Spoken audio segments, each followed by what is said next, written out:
¿Te has preguntado alguna vez por qué creemos en ciertas cosas de la Biblia que en realidad nunca estuvieron en ella?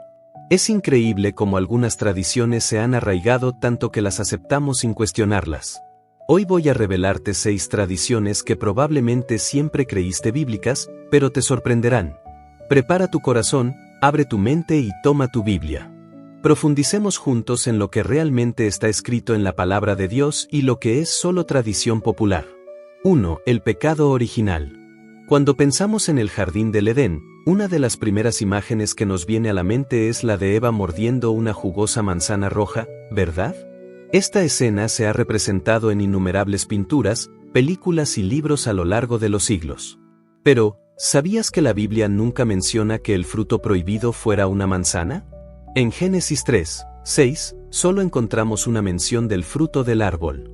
El texto dice que cuando la mujer vio que el árbol era bueno para comer, agradable a la vista y deseable para alcanzar la sabiduría, tomó de su fruto y lo comió. Génesis 3:6. El origen de esta interpretación se remonta a la traducción latina de la Biblia, la Vulgata, donde la palabra malum puede significar tanto mal como manzana. Esta ambigüedad lingüística, combinada con el simbolismo de la manzana en la cultura romana, terminó influyendo en los artistas e intérpretes medievales. En realidad, el enfoque de la narrativa bíblica no reside en el tipo de fruta, sino en la desobediencia de Adán y Eva al mandato de Dios. En Génesis 2, versículos 16 y 17, Dios nos da la libertad de comer de cualquier árbol del jardín, pero no debemos comer del árbol del conocimiento del bien y del mal. Algunos eruditos sugieren que el fruto podría haber sido una granada, un higo o incluso un dátil, comunes en la región del Creciente Fértil, donde tradicionalmente se cree que se ubicaba el jardín del Edén. Sin embargo, lo importante es comprender que la esencia de la historia no se centra en el fruto en sí, sino en las consecuencias de la desobediencia. El verdadero fruto prohibido fue la decisión de no confiar en Dios y buscar sabiduría y poder independientemente de Él, como nos enseña Romanos 5, versículo 19. Porque así como por la desobediencia de un hombre los muchos fueron constituidos pecadores, así también por la obediencia de uno, los muchos serán constituidos justos. 2. Los Reyes Magos. Cada Navidad vemos esa escena tradicional, los 3 Reyes Magos, cada uno con sus coronas de oro, montados en camellos siguiendo la estrella de Belén para llevar regalos al niño Jesús. Pero te sorprenderá saber que la Biblia nunca mencionó que fueran 3, ni que fueran reyes, ni mucho menos sus nombres, Melchor, Gaspar y Baltasar. Veamos qué dice Mateo 2, 1-2. Después del nacimiento de Jesús en Belén de Judea, durante la época del rey Herodes, unos magos del oriente llegaron a Jerusalén y preguntaron, ¿dónde está el rey de los judíos que acaba de nacer? Vimos su estrella y venimos a adorarlo. El texto bíblico usa la palabra magos, que en griego es magoi. Probablemente eran astrónomos y eruditos, posiblemente de la región persa o babilónica, donde existía una arraigada tradición de estudio de las estrellas. La idea de que eran reyes surgió mucho después, basada en interpretaciones de profecías como Isaías 60, las naciones vendrán a tu luz, y los reyes al resplandor de tu amanecer. El número 3 probablemente surgió debido a los 3 regalos mencionados, oro, incienso y mirra. Pero podrían haber sido 2 reyes magos con 3 regalos, o 10 reyes magos con 3 tipos de regalos. La Biblia simplemente no lo especifica. Y aquí hay otro detalle interesante. Cuando llegaron los reyes magos, Jesús ya no estaba en el pesebre. Mateo 2, versículo 11, dice que al entrar en la casa, vieron al niño con María, su madre. Estaba en una casa, no en un establo. Los eruditos creen que los Reyes Magos llegaron meses o incluso años después del nacimiento de Jesús. Los regalos que trajeron fueron sumamente significativos. El oro representaba la realeza, el incienso, la divinidad usada en el culto, y la mirra, usada para embalsamar, prefiguraba el sacrificio de Jesús. Como dice el Salmo 72, versículos 10 y 11, los reyes de Tarsis y de las islas traerán ofrendas. Los reyes de Sabá y de Seba ofrecerán ofrendas, y todos los reyes se inclinarán ante él. Llamada interactiva a la acción para disfrutar de estas revelaciones. Comenta abajo. ¿Cuál de estos descubrimientos te sorprendió más hasta ahora? Y no olvides compartir este video con ese amigo que disfruta descubriendo curiosidades bíblicas. Lo más importante de esta historia no es cuántos reyes magos había ni si tenían coronas. Lo que realmente importa es que representan a los primeros gentiles, no judíos, que reconocieron y adoraron a Jesús como rey. Viajaron desde lejos, siguiendo una estrella, impulsados por la fe, para encontrar y adorar al Salvador. Esta historia nos enseña sobre la perseverancia en la búsqueda de Jesús, incluso en tiempos de travesía. Como dice Jeremías 29, versículo 13, me buscaréis y me hallaréis, porque me buscaréis de todo vuestro corazón. 3. María Magdalena como prostituta. Una de las ideas más difundidas sobre los personajes bíblicos es que María Magdalena era prostituta antes de conocer a Jesús. Esta historia aparece en películas, libros e incluso sermones. Pero, ¿sabías que nunca se menciona en la Biblia? ¿Qué sabemos realmente de María Magdalena? Lucas 8, versículo 2, nos habla de María, llamada Magdalena, de quien habían salido 7 demonios. Era una mujer de Magdala, un pueblo próspero a orillas del mar de Galilea. Y Jesús la liberó de una severa opresión espiritual. La confusión comenzó cuando se mezclaron 3 historias diferentes. María Magdalena, la mujer pecadora que ungió los pies de Jesús con perfume, Lucas 7, versículos 36 al 50, y María de Betania, hermana de Marta y Lázaro. Se trata de 3 mujeres distintas que, a lo largo de los siglos, se fusionaron por error en una sola. En realidad, María Magdalena fue una fiel seguidora de Jesús. Estuvo presente en los momentos más importantes de su ministerio. Ella fue una de las pocas que permaneció al pie de la cruz. Juan 19:25 ayudó con el entierro y fue la primera persona en ver a Jesús resucitado. Piénsenlo. Jesús le confió el mensaje más importante de la historia, su resurrección. Juan 20, versículos 17 y 18, dice, «Ve a mis hermanos y diles que subo a mi Padre y a vuestro Padre, a mi Dios y a vuestro Dios». Entonces María Magdalena fue a anunciar a los discípulos, «He visto al Señor». El ejemplo de María Magdalena nos enseña sobre la transformación y el propósito. Tras ser liberada, no solo siguió a Jesús, sino que se convirtió en una de las principales testigos de su ministerio. Como dice 2 Corintios 5, versículo 17, por lo tanto, si alguno está en Cristo, es una nueva creación, lo viejo pasó, he aquí lo nuevo. Esta historia también nos muestra cómo Jesús valoró a las mujeres en una época en que eran marginadas. No solo los aceptó como seguidores, sino que les confió importantes funciones. María Magdalena no necesita leyendas ni historias inventadas. Su verdadera historia bíblica es poderosa por sí sola. La transformación de María Magdalena no fue de prostituta a seguidora, sino de persona espiritualmente oprimida a líder espiritual. Como dice Gálatas 5, versículo 1, Cristo nos liberó para que seamos libres. Manténganse firmes, pues, y no se dejen oprimir otra vez por el yugo de la esclavitud. 4. Navidad del 25 de diciembre. Cuando llega diciembre, todos se preparan para celebrar la Navidad del 25. Árboles decorados, belenes preparados, luces de colores por todas partes. Pero aquí hay una revelación que podría sorprenderte. La Biblia nunca mencionó esta fecha para el nacimiento de Jesús. De hecho, hay varios indicios de que nació en una época diferente del año. Comencemos analizando lo que la Biblia realmente nos dice sobre el cumpleaños de Jesús. En Lucas 2, versículo 8, encontramos una pista interesante. Había pastores viviendo en los campos cercanos, vigilando sus rebaños por la noche. Para entender la importancia de esto, necesitamos conocer un poco el clima y las costumbres de la zona de Belén, en Judea. Diciembre es una época de fuertes lluvias y frío intenso. Los pastores de aquella época no solían dejar sus rebaños en los campos durante las noches de invierno. Era una práctica principalmente de marzo a octubre. Los animales permanecían resguardados durante la estación más fría, especialmente por la noche, cuando las temperaturas bajaban bruscamente. Otro detalle revelador se encuentra en Lucas 2, versículos 1 al 4, donde se menciona el censo ordenado por César Augusto. El texto nos dice que, en aquellos días, César Augusto decretó que se realizara un censo en todo el mundo romano. Este fue el primer censo que se realizó mientras Cirenio era gobernador de Siria, y cada persona fue a su ciudad a registrarse. Los romanos eran administradores extremadamente eficientes. No obligaban a la población a viajar durante el invierno, cuando los caminos se volvían lodosos y peligrosos debido a las lluvias. Además, las mujeres embarazadas como María habrían tenido aún más dificultades para viajar en tales condiciones. Pero entonces, ¿por qué celebramos la Navidad el 25 de diciembre? La historia detrás de esta elección es fascinante y nos remonta al siglo IV d.C. En aquella época, el Imperio Romano celebraba una importante festividad pagana llamada Dies Natalis Solis Invicti, el nacimiento del Sol Invicto, precisamente el 25 de diciembre.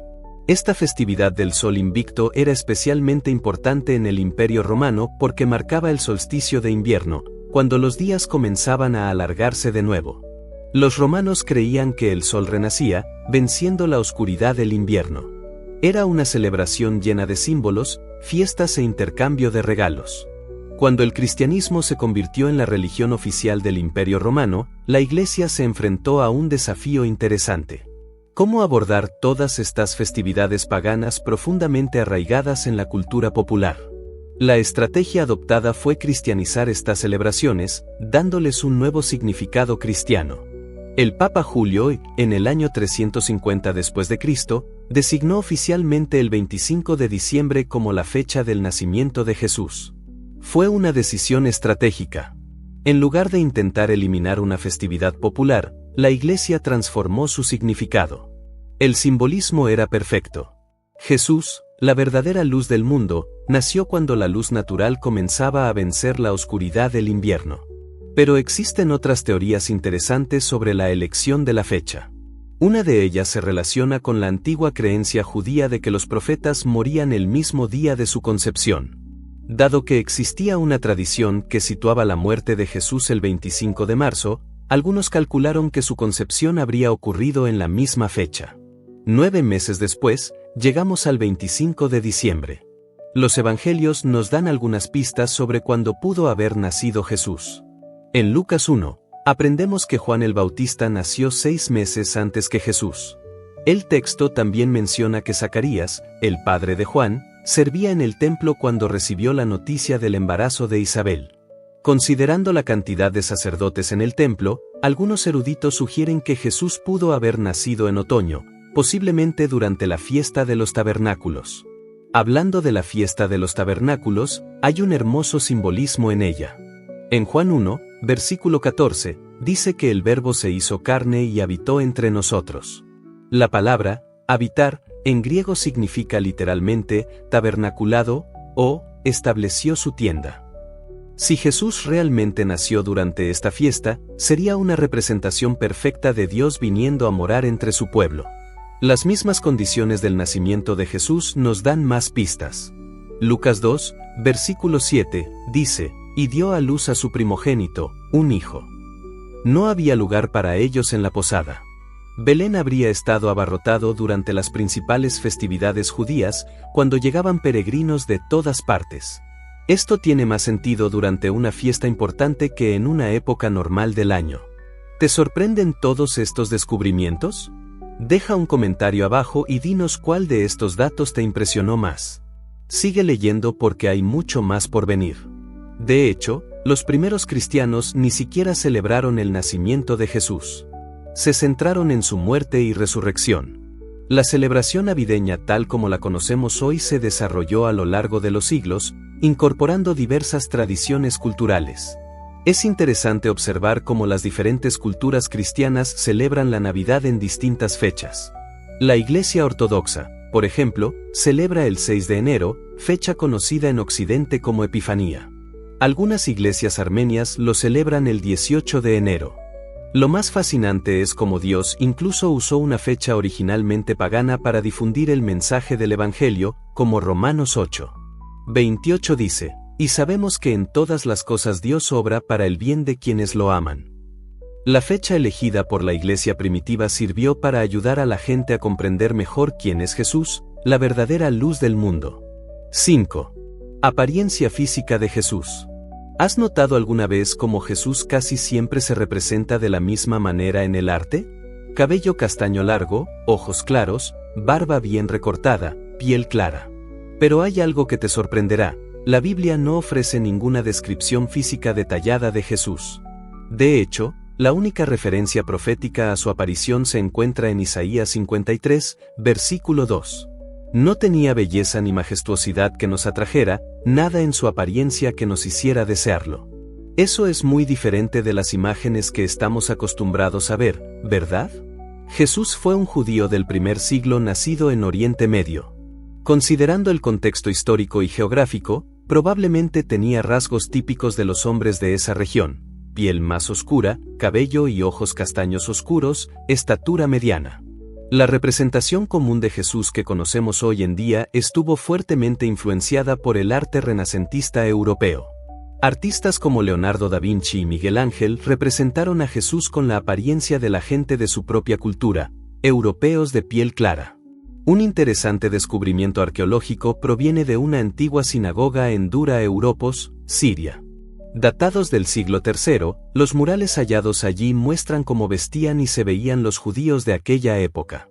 Es probable que Jesús se asemejara mucho más a estas representaciones que a las imágenes renacentistas que conocemos.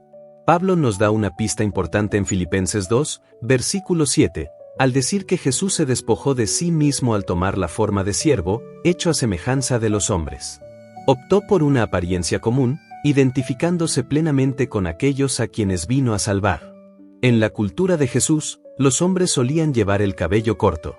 Pablo incluso menciona en 1 Corintios 11, versículo 14 que, ¿no nos enseña la naturaleza misma que si un hombre lleva el cabello largo, es una deshonra para él? Esto sugiere que Jesús probablemente no tenía el cabello largo que solemos ver en las pinturas. Como carpintero, en griego tecton, que también puede significar constructor o artesano, Jesús probablemente tenía un cuerpo fuerte. Del trabajo físico. Logró sobrevivir a una severa flagelación antes de la crucifixión, lo que sugiere una constitución física resistente. Lo más fascinante es que la falta de una descripción física de Jesús nos ayuda a comprender que su mensaje y sacrificio son universales. Como dice Gálatas 3, versículo 28, ya no hay judío ni griego, esclavo ni libre, hombre ni mujer, porque todos sois uno en Cristo Jesús. En la actualidad, los científicos forenses han intentado reconstruir la apariencia de un judío típico del siglo I de Judea. El resultado es muy diferente de las imágenes tradicionales. Un hombre de estatura mediana, de unos 1,70 metros, piel morena, cabello corto y oscuro, con una barba común para los judíos de la época. 6 ángeles con alas y halos. Cuando pensamos en ángeles, inmediatamente imaginamos seres hermosos con enormes alas blancas y brillantes halos dorados sobre sus cabezas. Esta imagen está en todas partes. Pinturas, películas, adornos navideños. Pero te sorprenderá descubrir que la Biblia representa a los ángeles de una manera muy diferente. En la mayoría de las apariciones bíblicas, los ángeles se presentan como hombres comunes. En Génesis 18, cuando 3 ángeles visitan a Abraham, su aspecto es tan normal que al principio los trata como simples viajeros. En Hebreos 13, versículo 2, se nos recuerda que no olvidemos ser hospitalarios con los extranjeros. Al hacerlo, algunas personas han mostrado hospitalidad a los ángeles sin saberlo. Los únicos seres angelicales descritos con alas en la Biblia son los querubines y los serafines. En Isaías 6, versículo 2, se describe a los serafines con 6 alas. Con 2 se cubrían el rostro, con 2 se cubrían los pies, y con 2 volaban. Los querubines aparecen en el tabernáculo y el templo con 2 alas. Pero son muy diferentes de los adorables angelitos que solemos ver. ¿Y qué hay de los halos? Ni una sola mención en la Biblia. Este símbolo proviene del arte grecorromano, donde se usaban círculos de luz para representar la divinidad o el poder sobrenatural. En realidad, cuando aparecen ángeles en la Biblia, la reacción de la gente suele ser de miedo. En Lucas 2, versículo 9, cuando el ángel se aparece a los pastores, el texto dice que se aterrorizaron. Por eso, casi siempre lo primero que dicen los ángeles es, no tengan miedo. La Biblia menciona una jerarquía angelical. Tenemos arcángeles como Miguel mencionado en Judas 1, versículo 9. Tenemos querubines, que custodiaban la entrada al Edén en Génesis 3, versículo 24, y serafines, que aparecen alrededor del trono de Dios en Isaías 6. Cada uno tiene diferentes roles. El ángel Gabriel, que se aparece tanto a Daniel en el Antiguo Testamento como a María en el Nuevo, nunca se describe con alas. En Daniel 9, versículo 21, se le describe simplemente como el hombre Gabriel cuando se aparece a María en Lucas 1, tampoco se mencionan alas ni halo. El arte medieval tuvo una gran influencia en nuestra visión de los ángeles. Los artistas comenzaron a pintar ángeles alados para simbolizar su naturaleza celestial y su capacidad de moverse entre el cielo y la tierra. Se añadieron halos para representar la santidad y la luz divina. En el Apocalipsis, encontramos descripciones de ángeles muy diferentes de las representaciones artísticas populares. En Apocalipsis 10, versículo 1, se describe a un ángel como, vi a otro ángel poderoso descender del cielo. Estaba envuelto en una nube con un arco iris sobre su cabeza. Su rostro era como el sol y sus piernas como columnas de fuego. Lo más interesante de los ángeles es que son poderosos seres espirituales, mensajeros de Dios, como dice Hebreos 1, versículo 14. ¿No son todos los ángeles espíritus ministradores enviados para servir a quienes heredarán la salvación? En varios relatos bíblicos, los ángeles aparecen en momentos cruciales. El ángel que impidió que Abraham sacrificara a Isaac en Génesis 22, el ángel que luchó con Jacob en Génesis 32, el ángel que liberó a Pedro de la prisión en Hechos 12. En ninguno de estos casos se mencionan alas ni halos. La atención se centra siempre en el mensaje o la misión que vinieron a cumplir. Un detalle fascinante es que los ángeles son tan impresionantes que a veces la gente intentaba adorarlos. En Apocalipsis 22, versículos 8 y 9, Juan intenta postrarse ante un ángel, pero éste lo detiene, diciendo, mira, no puedo hacerlo. Debes adorar a Dios. Los ángeles en la Biblia también aparecen en ejércitos celestiales. En 2 Reyes 6:17, cuando Eliseo ora para que su siervo vea la realidad espiritual, ve una montaña llena de caballos y carros de fuego. Esto es muy diferente de los angelitos tocando arpas que vemos en las pinturas. ¿No es una revelación sorprendente que los ángeles no sean omniscientes? No lo saben todo. En Mateo 24, versículo 36, Jesús dice que ni siquiera los ángeles saben el día ni la hora de su regreso. Son criaturas de Dios. Poderoso, sí, pero con limitaciones. La Biblia también nos enseña que hay un número incontable de ángeles. En Hebreos 12:22, habla de miles y miles de ángeles. En Apocalipsis 5, versículo 11, Juan ve millones y miles de ellos. Es un inmenso ejército celestial.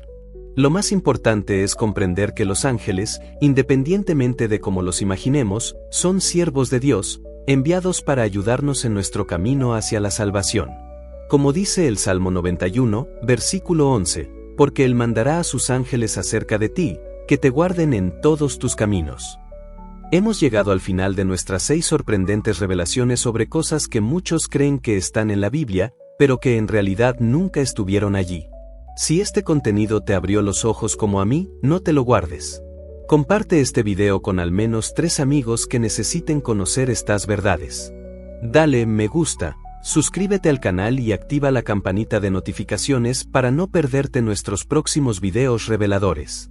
Y recuerda, lo más importante no es seguir tradiciones, sino conocer la verdad de la palabra de Dios, como dijo Jesús en Juan 8:32. Entonces conocerán la verdad, y la verdad los hará libres.